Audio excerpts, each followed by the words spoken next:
is our motto. Sometimes we win, sometimes we don't win. Don't give us the break, don't give us your stink eye. We try our best and we're successful. Come watch our show.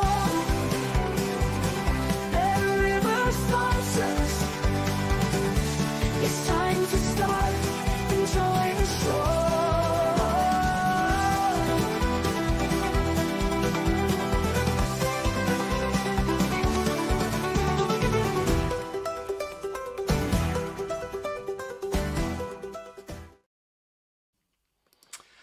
Well, a very good day to one and all. This is Betting Weekly Live. You're with Dan Roebuck alongside me, Nigel Seeley. On the agenda today, we are going to be talking soccer and tennis, of course. And Nigel, I'm glad you got the memo about the uniforms today.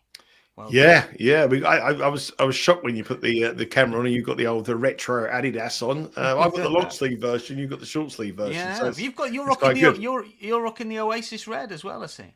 I know. It's the Oasis comeback is tomorrow. Their first gig is tomorrow in Cardiff, Wembley in 3 weeks' time, which I'll be at. So I'm looking forward to that one. Anyway, I'm enjoying the sunshine in London the last few weeks. So yeah, it's a bit of a, definitely maybe have a few bits on this show.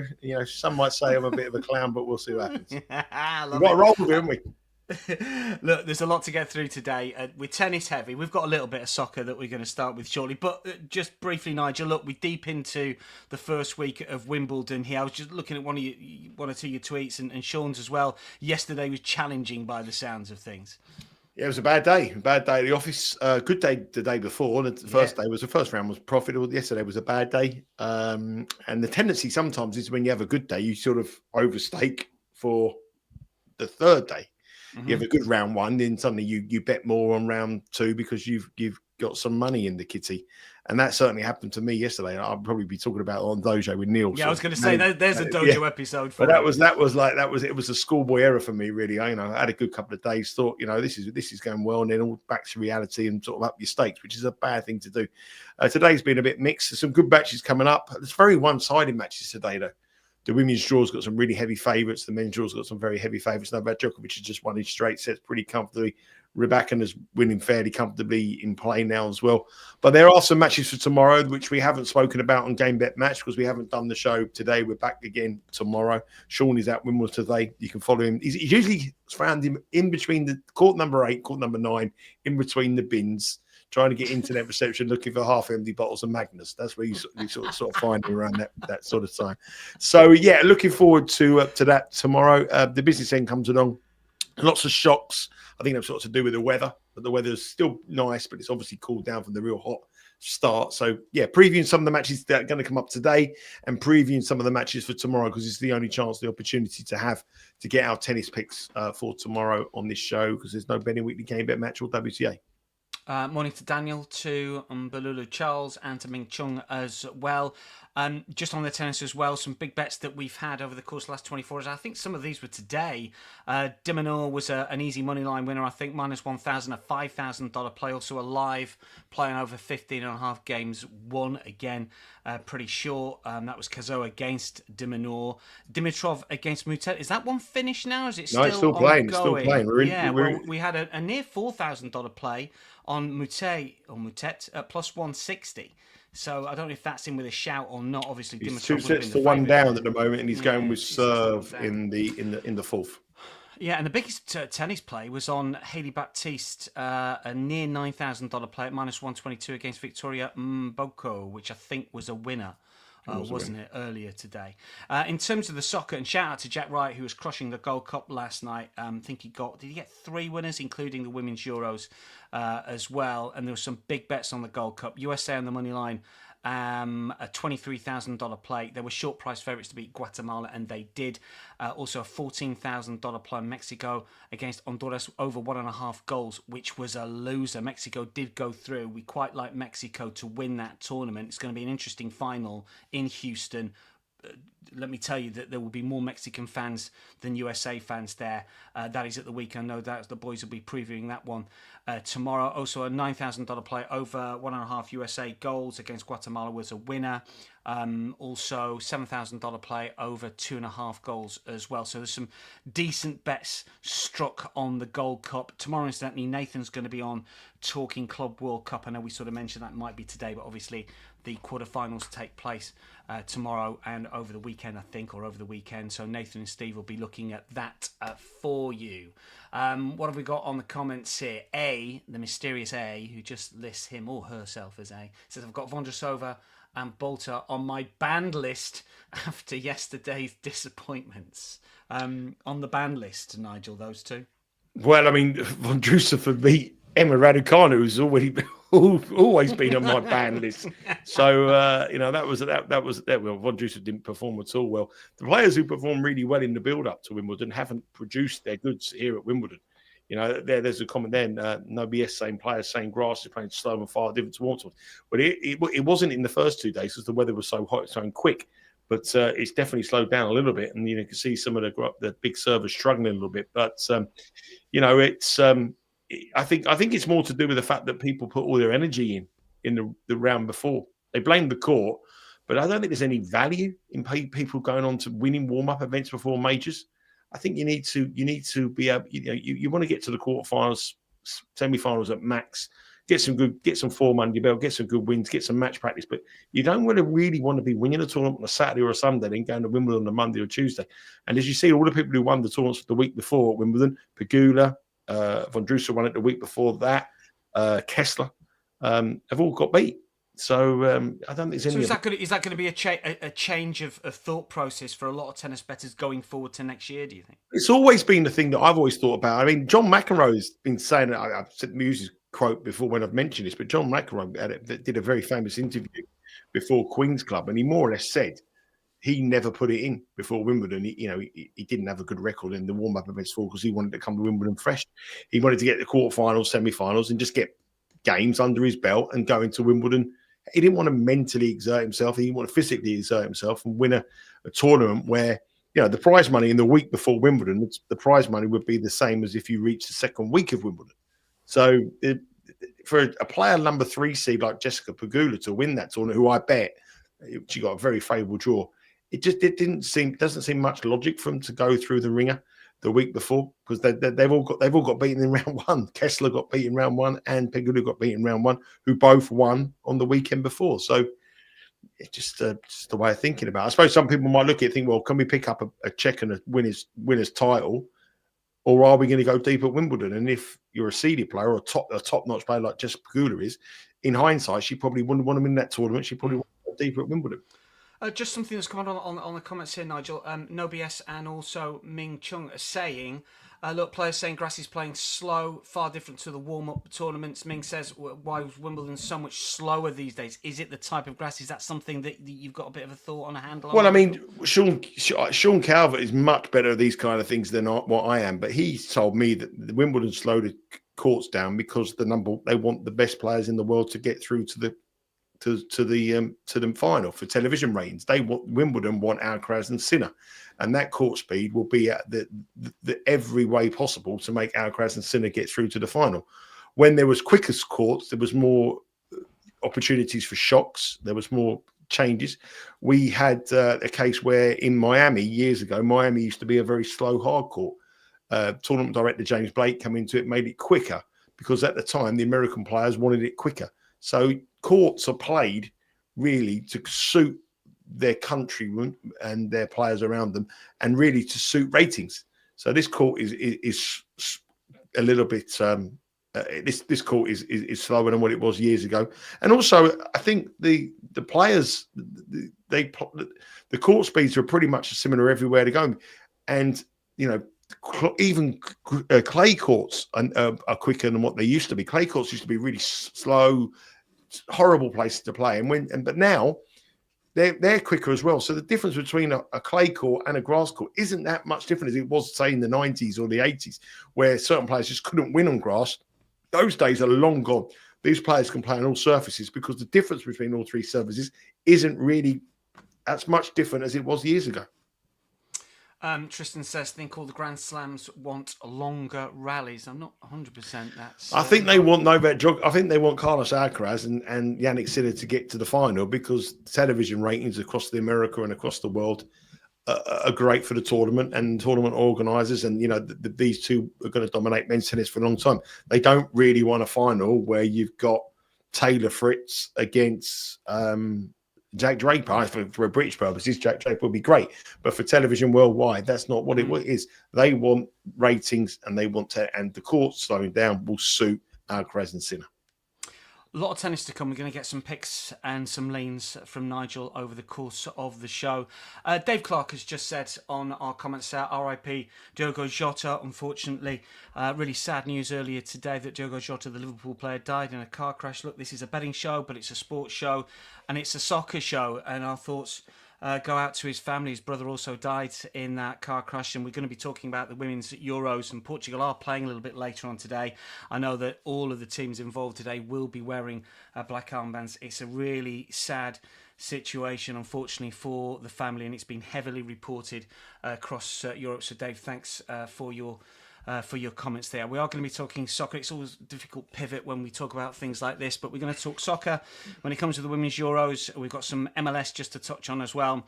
And then we're going to be talking tennis with Nigel. So when it comes to the Women's Euros, we've got a couple of games today. The teams are just coming out for the fixture between Belgium and Italy.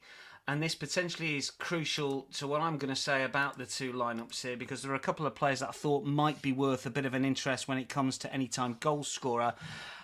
Belgium are plus 500. Italy have been bet today. They're minus 190. Just to give you some indication of where they're ranked in the futures for the Euros. Italy 25 to 1, Belgium 100 to 1 to win it. One or two pundits suggesting that Italy might be sort of live dark horses here. I am not so sure, to be honest. They're minus 177 to qualify from Group B behind Spain, who are the overwhelming favourites to win the group, and indeed their futures favourites, plus 175 to win the European Championships. Italy are without a couple of players. I do some WSL commentaries, and Aurora Galli, who signed for Everton not so long ago, she was injured first day of the season back in September, and unfortunately she's not with the Italian squad. Most of the Italian squad play in Italy. Only Ariana Caruso plays outside of Italy for Bayern Munich, and Serie A, the women's equivalent in Italy, is not the strongest league. A lot of the Belgian players play outside of Belgium. The Belgian league is not very good at all. 5 of the squad playing Italy, and one of them is Tessa Vullart, who plays for Inter. She got 10 goals this season in 23 matches. And I'm just looking at the lineups here, and she does start for Belgium. And she might be worth an interest at plus 255 to score at any time. She's the record goal scorer for Belgium. I thought about maybe playing Belgium on the Asian line here because they've won the last 3 head-to-head, but they're wildly inconsistent. They did beat England, who are, of course, the European champions, but Italy did get the better of Spain in a Nations League game, and Spain are the world champions. The other player to maybe have a look at is Cristiana Gerilli, and I'm just making sure that she's starting for Italy. She's had a really good season for Juventus. She scored 19 in 24 this season. She's plus 123 anytime goal scorer. The Italian team is not in yet. But have a look at Wuller and Girelli for Belgium and for Italy. Anytime goal scorer, if you want to look at that when he kicks off in 45 minutes time. And as for the Spain game, they are short price favourites here against Portugal. They're minus 2,000 here. The Portuguese are 30 to 1. The Thai at 12 to 1. A lot of goals when these two sides have met recently. They met in the Nations League with Spain winning 7-1 at home and 4-2 away. I mean, they are a class above pretty much every other side, Spain. You might recall that Alexia Putellas didn't play in the European Championships last time out because she was injured, but they did go on and lift the World Cup, of course. They are a side that have come from nowhere, a nation that have come from nowhere, because if you look back over the last decade or so, they were nowhere to be seen 10 years ago, but an awful lot of money has gone into the grassroots women's football in Spain. Barcelona, although they were beaten by Arsenal in the Champions League final, are generally considered the best team in the world. They're ranked second in the world rankings to USA at the moment, who of course are traditionally very, very good. In terms of where the money has been going here, a lot of money on Italy to win the first game and Spain naturally to win the second. A lot of money on overs as well in that Spain-Portugal game.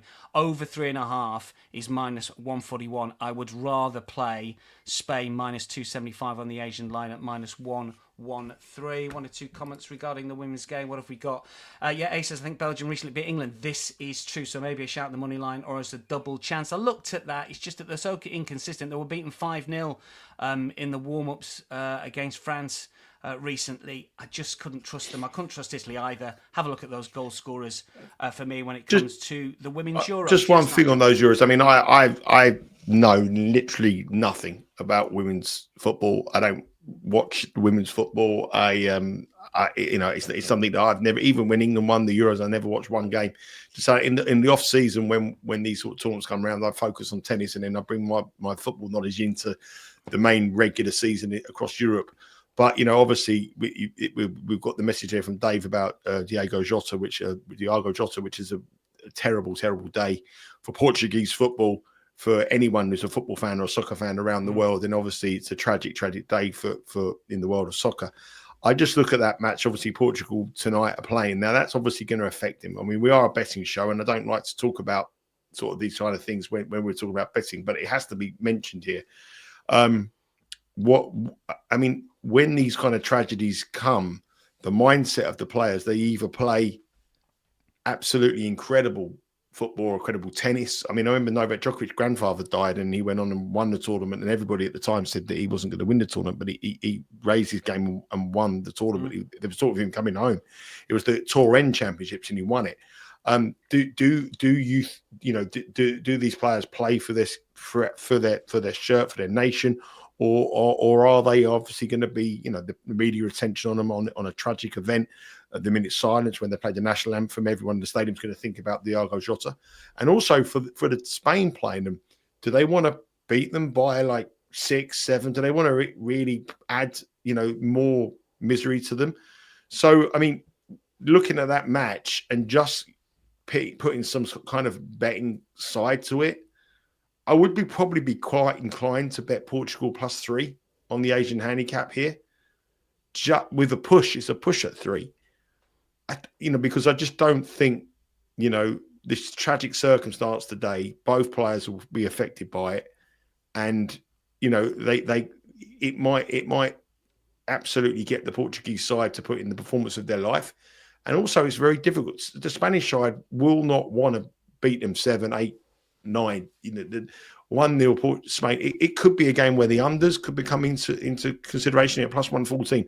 But I'm using this here just purely from a sentimental point of view and from no knowledge of women's football, just thinking about how I would look at tragedies in sport in the past. And I would tend to find when these are hit hard to family members or countrymen, that country puts in a performance and the other team find it very difficult to raise their game because they know what they're going through.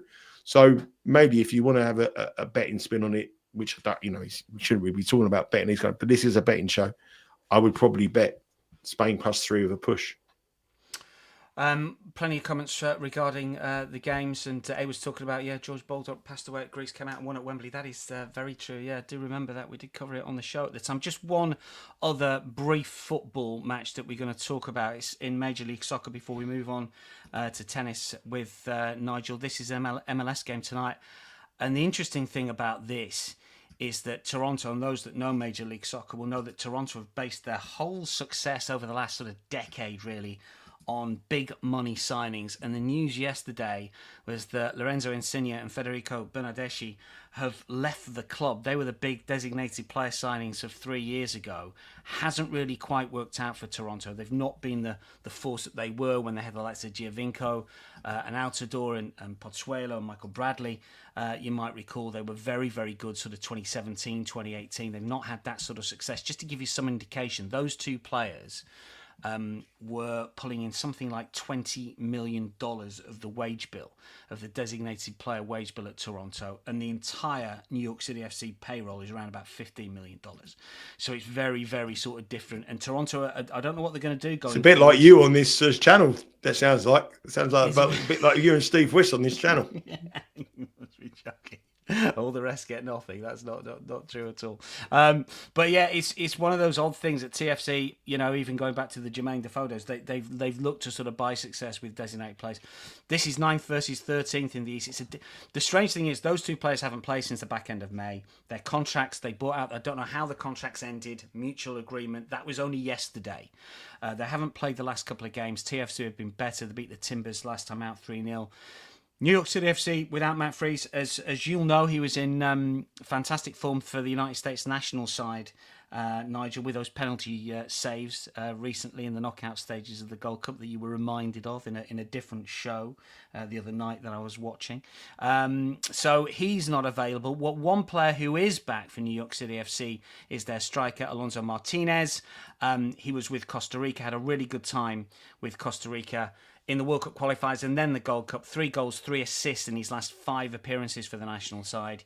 He's got 8 goals for New York City FC this season. They have missed him. If you want a look at him at around about, I think he's plus 100 to score at any time. Yeah, he's just been clipped a little bit. It was about plus 105 earlier today. He's on penalties as well. So Alonso Martinez, if he plays, I think might be worth a little bit of an interest there. And if I was looking for goals, I'd probably go overs as well. I mean, it's short over 2.5 at minus 148. I think over 2.75. The Asian line is obviously close to even money. They've only conceded 25 goals TFC this season, but their expected goal against tally is nearer 30. So they have overachieved, even though they are off the pace. Really good stat from producer Troy actually with this one.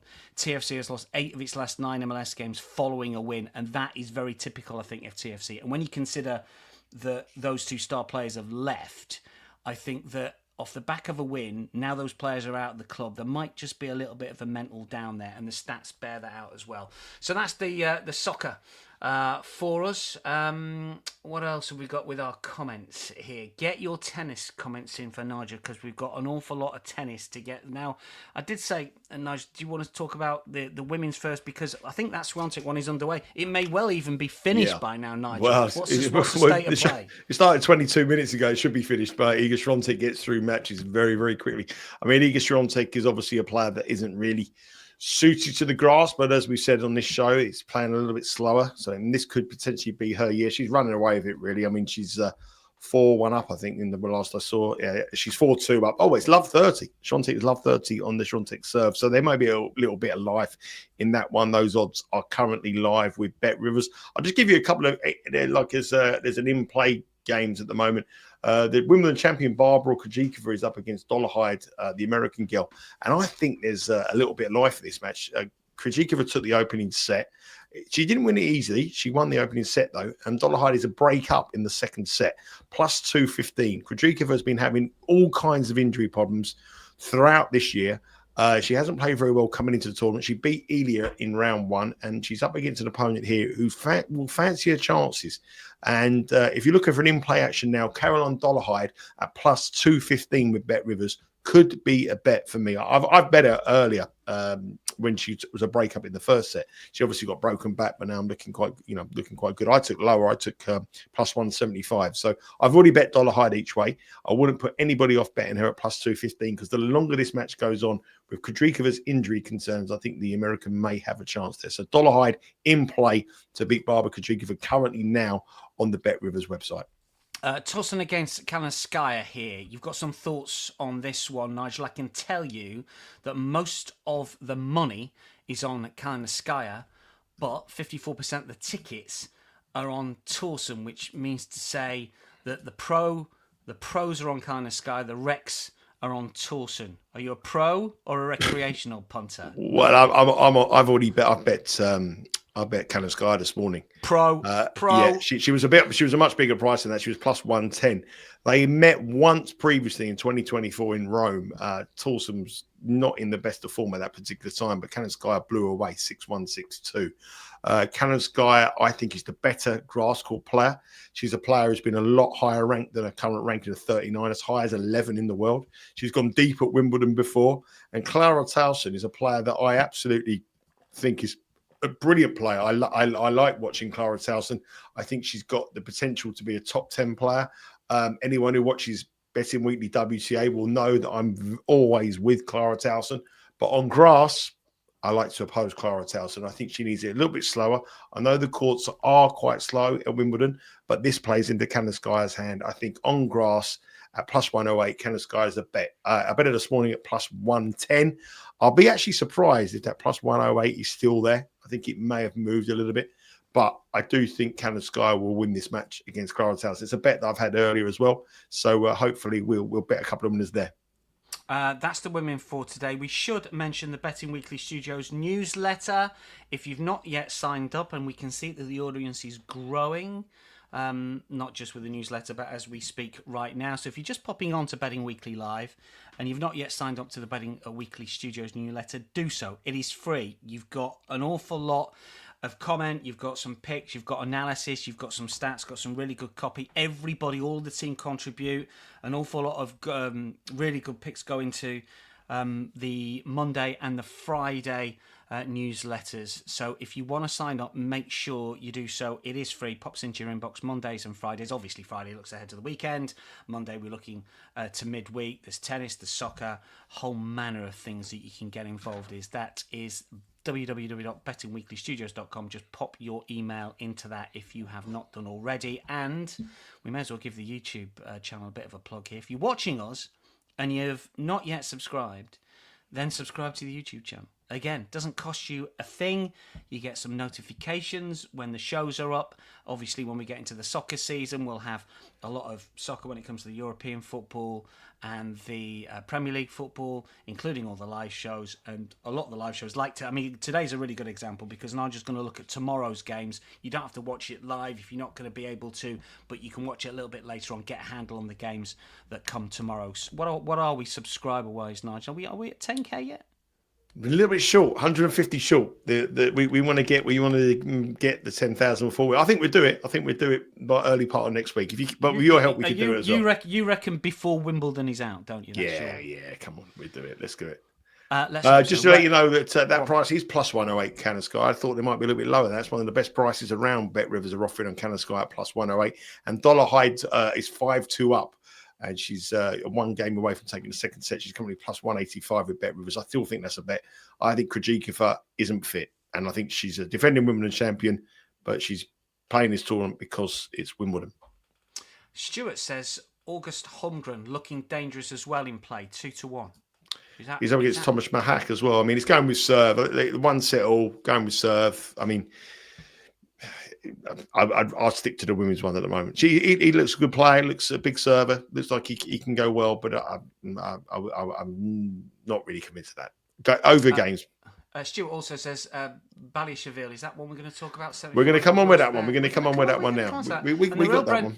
The real Brennan King says, enjoyed seeing Nigel's return to the Pat McAfee show last night. I did reference it, but not the show. Yes, it was nice. I mean, I'm very fortunate to be asked to be on it a couple of times. They did take the mick out of me about my teeth, which I thought was a bit bad. But anyway, yes. Anyway, other than that, I was all right. I usually get mick out of my hair. My teeth was the criticism there. But anyway, it's all good. I like that. You watch the next Turkish Open tennis tournament. Nigel will be over there. Don't worry about that. I've got absolutely no interest in doing anything like that. Come back with some Jurgen Klopps and loads of hair all over. I've only ever had one plastic surgery, haven't I? And I never have it done. It's so painful. Never have it done. What was that? Penis reduction. Anyway, let's move on. Come on, move on. Do you know what? I can't believe I've fallen off it again. About 6 months ago, we did exactly the same count. What's this one? Get on with it. Come on. What we got next? Tennis. Maybe we're missing all the start. We're missing all the bits. Maybe when we had a night out, you told me that one. These are the men's today. Have we got anything ongoing? What's pressing here? Jack Draper's. Well, Jack Draper's coming on. He's coming on in a minute. Any minute now. I mean, Jack Draper's playing against a player there in Marin Cilic who's very, very comfortable on the grass. A player that is a former major champion, coming to the twilight of his career, though, it has to be said. Sean covered this match in pretty much detail in the latest Betting Weekly Game Bet match if you haven't watched it. I think Jack Draper may be in for a little bit of a test today. I don't think this version of Marin Cilic has got the tools to beat Jack Draper, but he can certainly make it very, very competitive. So the over 36.5 games was something that tempted me a little bit, but I'm much more prepared to take the over 10.5 or over 9.5 with Bet Rivers on set number 1, because I think set number 1 will be quite cagey. Draper will get into his groove, and in set 2, set number 3, he should have the advantage against the older man. But I think the first set will be quite close. Cilic is a massive server. He's got a very big serve that's very hard to return. Draper's obviously a big left-hander as well, so it's going to be difficult for Cilic to return the serve. And I expect that to be serve-dominated, and I would think that over 39.5 or, over 9.5 or over 10.5, set number 1 would be why I'll be playing in that match.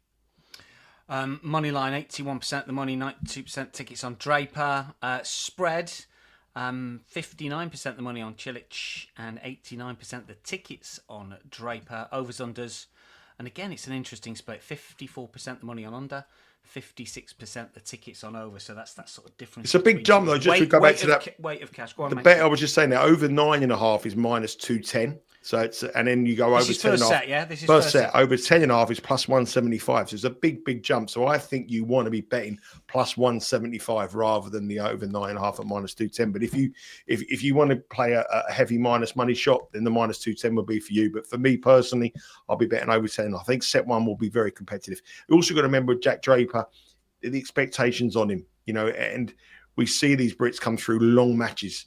At Wimbledon, over the years, Tim Henman, Andy Murray struggled late in matches under the roof. It don't go as well because the weight of expectation, and you're playing a player who is a former major champion and a legend in the game, who's probably, he's got a better career than you. Jack Draper's a work in process. I think there'll be a respect for him in set number 1. So over 10.5 would be where I'm going. That's the Draper game. What else we've got here, Nigel? We've got Fucsovics against Monfils. Do you want to do that one first? Monfils, how old is he now? 38, 39? I think he's 40 now. I think he's 40.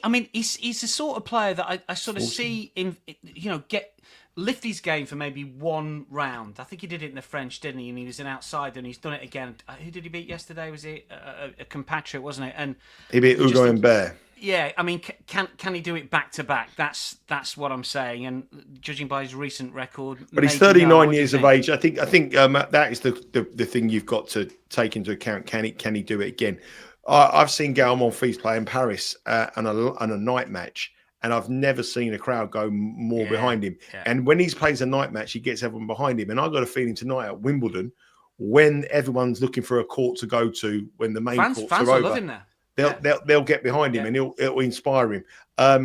Again, I don't know whether he can go to 5 sets if it went deep, but the way that I would probably play Monfils tonight would bet him to win the first set, because you're going to be pumped for the first set. If it goes on and on and on, I think Fucsovics will probably grind him down, but he's going to get the crowd going, and you expect something from Monfils in set number 1. So Monfils to win set number 1 as a slight favourite would be my bet. Jannik Sinner, that's going to be 3-0. I can't see Vukic giving him any problems whatsoever. The spread is very low and the very high handicap. The totals are 28.5. Nothing's going to shock me there. Basilashvili, I like. We bet him yesterday at plus 330. Sean has again covered that match. A lot of the YouTube gang are after this one, Nigel. I like Basilashvili. Sonego or Basilashvili, and Stuart says Basilashvili plus 3.5. I like Basilashvili plus 3. I also think it could be a real long match. That could go 5 sets. And Basilashvili, he hits the ball hard. He's a great grass court player. He's got a better grass court record than Sonego. And I think Basilashvili is a bit disrespectful on the money line. I do like him on the money line, small. I like him plus 3.5, and I like the overs. I can see Basilashvili, Sonego going the distance. So that could be a long one tonight. Of the ones is that Draper Cilic underway yet or not? No, it's gonna come on after the Igor Swiatek match, I think. So all these 4 games that we're looking at here, none have started just yet. What's your best bet of those 4? Basilashvili plus 3.5. Come on, Basilashvili, we go with the team. I tell you what we got here. Igor Swiatek is now love 40 at 4-4 on her in love 30. Sorry. At 4-4. So McNally's turning this around there. We could have a really competitive match on there. I'll give you an update on that in a minute. But that's really changed. And Dolehide at plus 225 has just won the second set. So Krejcikova, Dolehide is 1 set each. And if you want to go in again, I'd go in again on Dolehide, because I don't think Krejcikova's fit. And in best of 3 sets, going to the third set, I think Dolehide could win this. She's plus 125 now. So she's gone from 225 to plus 125. I bet her before the match was at plus 1. Love 40, Iga Swiatek, love 40. Minus 345, Swiatek, plus 255, Katie McNally. Incredible, that. Is there a bet there? What are we saying? What's the bet? Well, I'd probably bet Katie McNally plus 3.5 at plus 108, but I wouldn't write off Swiatek on the money line at minus 345. She wins more gloves. Heavy hitters. If I gave you 3.5 large, would you play that minus 350? No, I'd go in again on Dolehide at plus 125 and leave that one. Dolehide is where I'm going all in on. You can't choose where you put in the free bet. Well, you're giving me the money and say, what do you want to have a bet on? Can't just have a bet on that. I want to have a bet where I think there's value, and Dolehide at plus 125 is the value to me. Oh, dear. McNally 8-13 to win the first set. Love 40, says Stuart. Well, it's 15-40 now, but Swiatek, Swiatek comes back. Anyway, we'll move. I'll give you some updates on that one. We got lots of matches tomorrow to get through. Let's. We have got plenty tomorrow. Just to let you know where the money's been going for the games we've just been talking about. Not surprisingly, Sinner to cover the spread and on the money line, and the tickets and the money is on under. Fucsovics against Monfils. Most of the money on Fucsovics, if I've got that right. On the spread, Monfils, it's about 50-50 on that.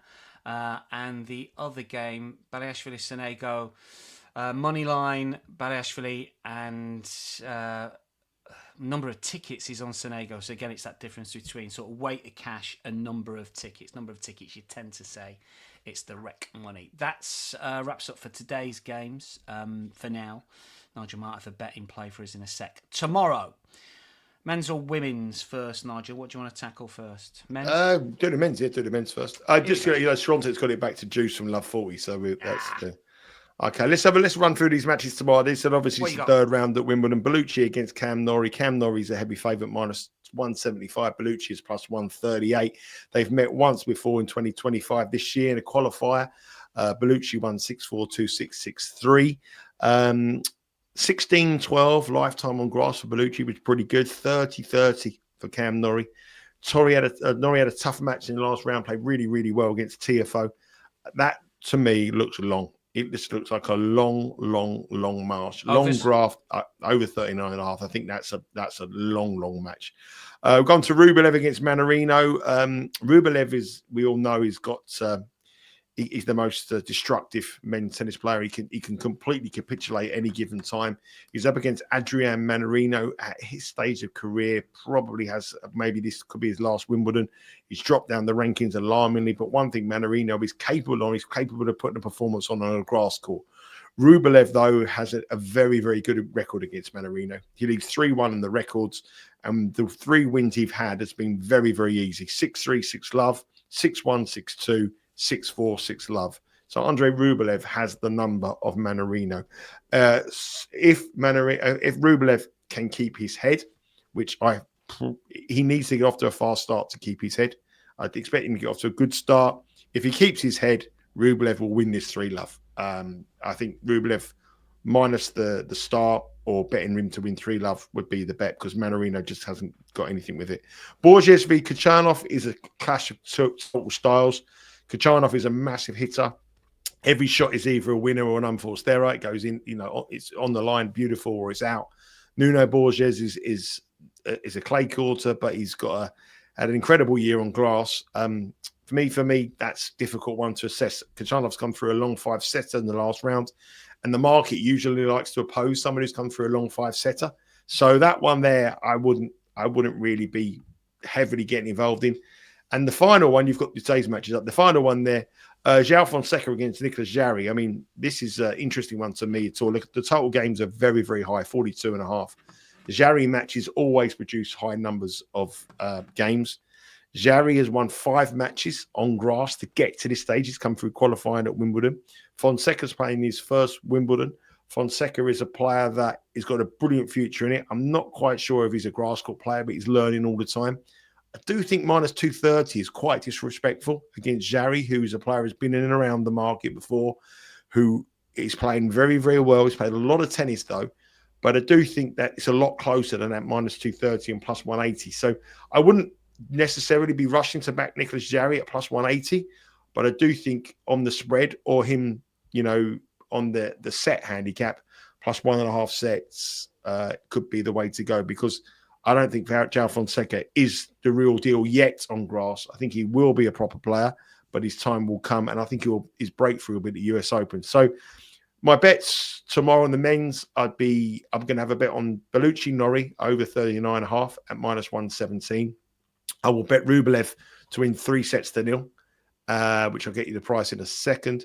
And I will be taking, I'll probably be having a little bit of a lean for Jarry with the start, because Fonseca's very, very, very heavily priced there and juiced up because of the potential rather than what we've seen so far. So that would be my way of approaching the men's. Those are the men's tomorrow. Now I've got your attention. Final reminder of the newsletter, bettingweeklystudios.com. Make sure you sign up if you haven't already. Picks, plays, analysis, copy, stats every Monday, every Friday if you've not yet signed up. Also, if you've not subscribed to the channel, get us towards 10,000. We're 150 short or so. Women's plus 180 is the price for Rublev to win 3-0 tomorrow. That's a nice price. Women's action tomorrow. What do we think here, Mr. Seeley? Talk us through the 4 games. Mertens v Svitolina, 2 players that have been around for a long, long, long time. Svitolina is obviously the wife of Gael Monfils, so she's going to watch her husband play today and then play tomorrow. Mertens had a good year. She's won a grass court tournament already, but she's got a 5-3 deficit against Svitolina in the head-to-heads. And the 2 times they played on grass, Svitolina has won both matches. So she has a good grass advantage over Mertens. I'd probably not have a bet on that one. I think that'll be a battle of the fittest. The biggest match of the day tomorrow, Sabalenka against Emma Raducanu. Met once before in 2024, Indian Wells, 6-3, 7-5. Sabalenka won it. Sabalenka should win this match on what we've seen this season, but she struggled in her opening matches, and Raducanu has been fantastic. So it's all about the start. If Raducanu can get off to a fast start like she's done already at Wimbledon, she can give Sabalenka a match. If she gets off to a slow start and Sabalenka gets in front, then it's game over. So that's a watching brief for me. Yeah, let me just ask you about Raducanu. I mean, this is coming from a sort of soccer standpoint. We see fans' favourites and country favourites get bet too much in situation where they start well. Does the same thing happen with Raducanu, or is it just a sort of non-betting crowd that get a bit excited? It's non-betting crowd, but she's obviously a Brit, and everyone wants the better because she's a Brit at Wimbledon and doing well. I think that Raducanu is. If you look at the way she's playing, she's just going lights out in the first 2 or 3 games. She gets a break-up. She goes on the momentum. If she goes behind like she did in Queens when she went behind against Zheng, then suddenly she's a different player. When she's got confidence, she's hitting the ball and she's full of it. But Sabalenka won't give her the opportunities. But Sabalenka's petulant. If Sabalenka goes behind and Raducanu, the crowd get behind her, that will affect Sabalenka because she's lost not made the final, has she? She's not made the final. Never made the final. She's lost the 2 finals she's been into before. She needs it all her own way. Both players need it. They need it all to go their own way. I don't think they'll come back. But I mean, it's going to be an interesting match. So it's all about the start for me. Raducanu starts fast. She's in with a chance. Maybe 20.5 games could be a little over. I don't know. I did hear someone said that Raducanu had a bad back. She did have a bad back. She won 6-3, 6-3. I got told that from someone at Wimbledon who close with her, and she's had injuries ever since she's won the US Open. So I don't think she's 100% fit, but she's probably running on adrenaline, and but she hasn't been tested. If you get out in the front and you double break up, then your back suddenly's all right. But when you've got to dig deep in set number 2 and you're 3-4 down, then that's when it flares up again. So it hasn't been tested yet. So I stand by the information. I think the information is good. Next match, Dalma Galfi against Amanda Anisimova. Amanda Anisimova has probably been the most improved tennis player this year on the women's tour. She's into the top 10, and she just, when she won it, she just blitzed people away, had no fear, and just went on a steam throughout the week. And that's what that feel about Anisimova. I think she could win fairly comfortably. And finally, the match between Parry and Cartel. I do not know why any way near that Sonny Cartel should be -186 for this match. I've got no idea. Diane Parry is a proper player, a player who's been around the years. Her grass court record is 17 wins, 9 losses, which is 65% win rate on grass, compared to Sonego Cartel, who's 22-16. We saw what happened to Katie Bolton when she had the big win against Badosa. Suddenly we got led into some false belief that she's going to go on and win the next game. She got beat fairly comfortably. Sonego Cartel is a good young player. She's into the top 50 for the first time. She's a higher rated player than Deanna Parry. But this here, to me, should be a genuine 50 call, or even make Parry the favourite. I mean, Deanna Parry beat Diana Schneider in the last round, who's won a grass court tournament before, who's a player that's been in or around the top 20 in the world for the last 2 or 3 years. There is no respect in the market for Parry whatsoever. She's got a better grass court record. Cartel will probably be put on one of the show courts for the first time in her career. She's never played centre court. She's never played court number 1. She'll probably be put on there. And I think the big stage could get to her. So I like Deanna Parry here at plus, what was it, plus 175, I think it was. 150. Plus 150. Plus 150. I think that's a genuine 50-50 call at best. Sonego Cartel is being way overvalued by the books here. Well, that's sort of what happens, isn't it, with young British talent, I guess. A says, yeah, want to fade Cartel as well. Parry played well versus Schneider, as you just mentioned. Also want to fade Emma again, says A. That is the men's and the women's. Best bet of the women's. Best bet of the women's tomorrow. Did you do best bet of the men's tomorrow as well? I gave you the best bet of the men's. Tomorrow, I said Basilashvili. That was tonight. Yeah. The one tomorrow, I think the best bet I will give you tomorrow, I will go for over 39.5 games. Bellucci v Norrie. Okay, Cam Norrie. Yeah. What about women's? Over 30. And on the women's, I'm going to go for Parry to beat Cartel at plus 150. Great stuff. What have we got coming up when it comes to Wimbledon coverage from yourself and Sean for the rest of the week going into the weekend? How's it work out? We're back tomorrow on Betting Weekly Game Bet Match, and we're also back again on Sunday. So we've got a rest day today because Sean is at Wimbledon. He's available on our social pages at Because We Win if he can find an internet connection. We're back on there, and then next week we're pretty much every day through the final stages. An amazing amount of views. I mean, these shows we're getting 5,000 views pretty regularly on the tennis now, which is probably 100% increase on where we were last year on the Wimbledon tennis. So really good. We've had a good first round, bad second round. I think we're going to bounce back today. We had Munar to win today. We've got Basilashvili a bit later on as well. So hopefully we can bounce back as well. A load of content on there, and myself and Rory will be doing stuff as well on socials and do a WTA show a little bit later on this week. Betting Weekly Tennis Live as well, Monday through to Wednesday. So I know that people want to come on here and talk about the soccer. It's more a soccer show, but obviously today there's no tennis, and the soccer's big tomorrow, and you'll have it covered in detail with Nathan Joyce, who's been smashing it as well. So the Club World Cup continues tomorrow. Today was a little bit different with the tennis, so it's good to come on and just talk a bit about that. Great stuff. Still to come today, of course, we've got Hardball with Adam and Chris, and then Doug is with Wes for Fast Break, all the basketball covered for you. It will be Steve and Nathan tomorrow. They'll be looking ahead to those Club World Cup quarterfinals. Nigel and Sean, all the gang, will be keeping up to date with the tennis. Make sure you like and subscribe when it comes to our YouTube channel. Sign up to the newsletter, bettingweeklystudios.com. From myself, from Nigel, though, that is your lot for today. Many thanks for joining us. Have a good betting day today. We will speak again tomorrow.